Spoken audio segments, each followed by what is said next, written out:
Бројот на пријави за родово базирано и семено насилство расте. Сепак голем дел од жртвите и натаму се плашат да го пријават насилството.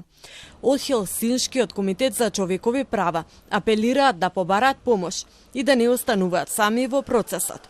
Тие обезбедуваат бесплатна правна помош. Сите граѓани кои што имаат некое правно прашање, имаат нешто што ги интересира или и во однос на жртвите на родово базирано и семено насилство може да побараат помош. Тоа значи дека ние може да ги водиме низ процесот, да им помагаме, да обезбедиме придружба доколку е потребно во одреден случај, секако да го следиме постапувањето на институциите. Оттаму посочуваат дека институциите понекогаш потфрлаат во реакциите.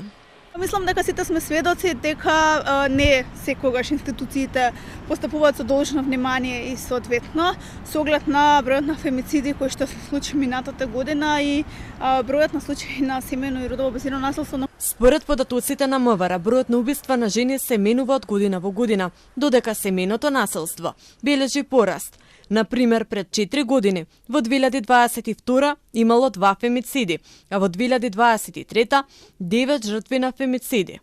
Бројот на кривични дела, каде најголем дел од жртвите се жени со години не паѓа под 1000.